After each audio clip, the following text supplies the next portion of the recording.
Welcome back to Rüniverse. I'm Andrew, and in this video we're going to do the final 2 pack openings for my 8-facet single elimination tournament. This is going to be Trine versus Sphene. We've already opened up the other 6 packs, so you've probably seen those already. If not, go back and check them out.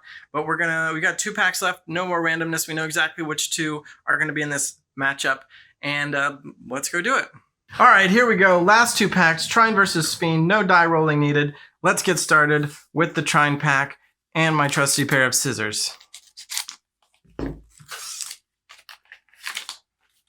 And first off, seems like a rare always comes up first in these Game Crafter packs, but here we've got the Ruby Boomstick. This is a level 0 relic, and it has the activated ability, boom, task me and pay 6 to have me attack for 8. So this is a nice little card that lets you take big threats off the enemy side of the table, although you have to do the significant investment of 6 power, but it does let you kill some big things. Gargoyle Imp, level 3 Orth card, has roaming, so you can move it among your mages, and defensive 2, so you can decide who is this going to defend. So very cool.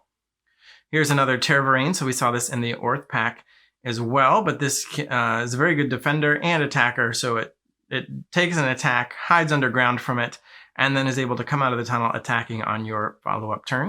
Here we've got another Brick Moat we saw in the previous pack, but this time it is a Trine pack that it's in, so it will be able to potentially use its Stone Growth ability to become level 5.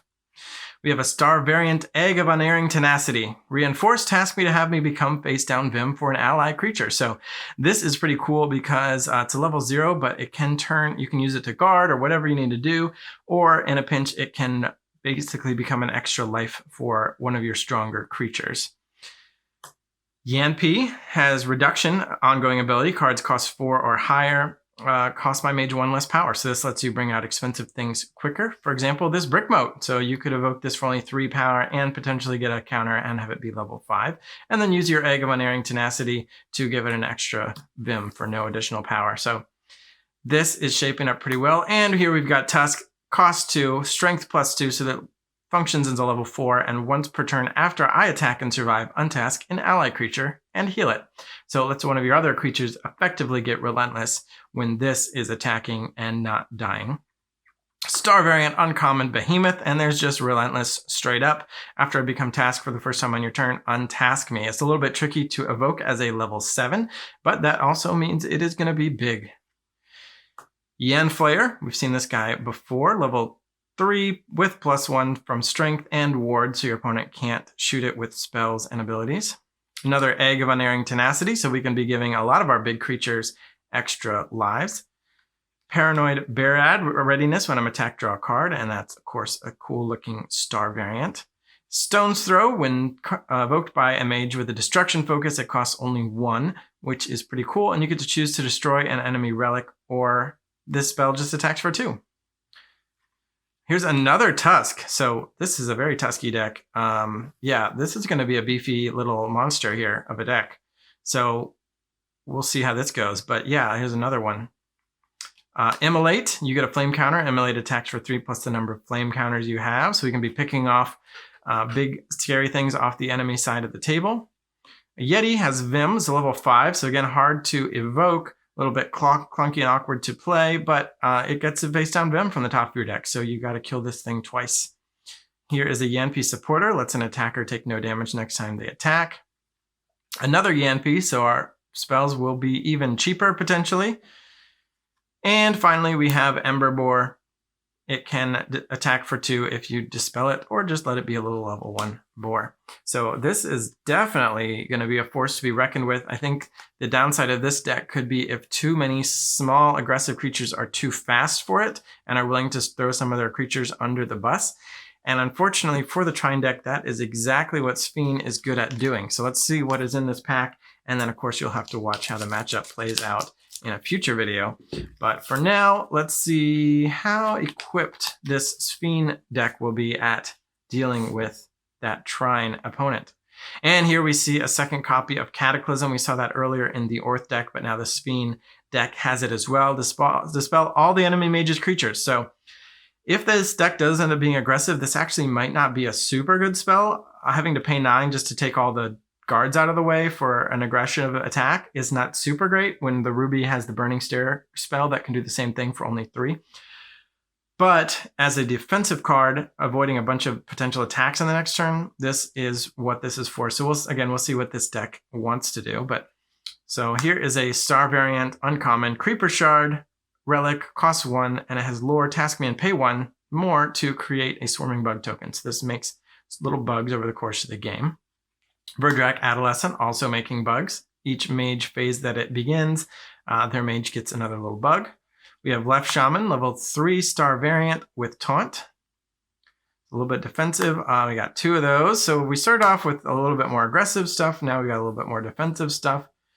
Insect Cloud can take out guards by tasking them and potentially attackers in that way. And this could actually be evoked by a mage with a bug focus, so you can hit 2 targets. Slime Stack Rare. So this is a cool guy. He's a level 3, kind of straightforward, but he's got Vim 2. When he's evoked, he gets 2 face down Vim. So he's kind of like a level 3 with 3 lives. But the Stack of Slimes ability is where it really gets cool, which is after the first time I'm untasked, which means you can't do that right away in the first turn, but kind of once he's kind of untasked normally or whatever, as you might expect, all his Vim can attack individually as though they were level 3 creatures. So those 2 Vim that he got, these like extra little stacked up slimes, they can attack on their own. So if you're able to evoke him, get to a couple of Vim, and then on the next turn, he can make 3 separate attacks all on his own. As long as none of that got dispelled. And then, of course, if you've got more cards, you can give him more Vim, and then all those Vim can attack as well. So it'll be cool to see if he gets to do his little stacking tricks. Here we have a Rose Knight. We saw that in the Emery deck as well, but this is a strong uncommon. The Floral Vole, another very aggressive card, costs 1, but it gives you 2 level 1 creatures to work with early in the game, potentially, to be attacking with right off the bat. We have Burrowing, which you can attach as Vim to a creature, so we could give Slime Stack the Burrowing ability, and then the Burrowing, of course, is when I'm attacked, no damage is dealt, task me, and I can't be attacked as long as I'm tasked this way. So that's interesting with Slime Stack, because if we put Burrowing on Slime Stack, that's a Vim, and then if he gets attacked, he'll become tasked, but his Vim won't. So even though he'll be tasked, and he can't be attacked because he's burrowed, all his stacked up slimes can't really be attacked anymore, because they're part of the stack that can't be attacked because they're burrowing, but they will be able to attack individually because they were not tasked. So that's an interesting combo that I have not seen yet, and that could be cool if we're able to pull that off. Here we have another Insect Cloud.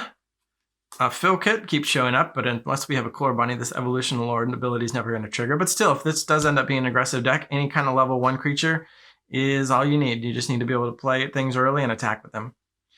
Ooh, the rare Verdrak Elder, mass strengthening all your mages. Other creatures get level +1. So all our little creatures, all our little bugs, all our fill kits, they go from 1 to 2.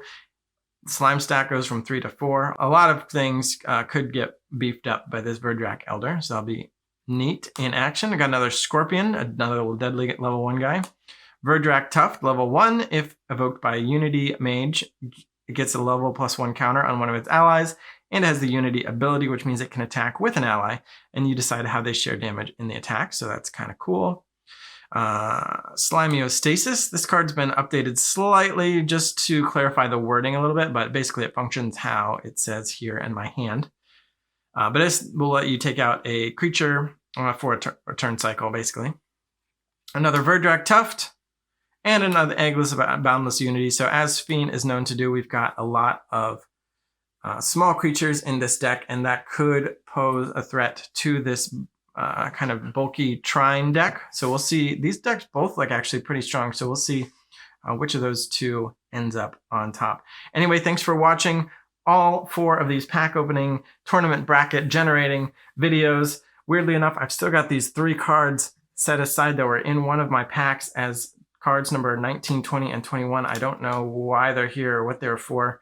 All the packs had 18 cards in them, so I don't know what those were about. But anyway, thanks for watching. Stay tuned for the battle videos. Not sure which order I will be publishing them in, so there's a chance that you've already seen some of the battle videos. But in either case, thank you for watching. Stay tuned. Subscribe if you haven't already. Like the video, and bye.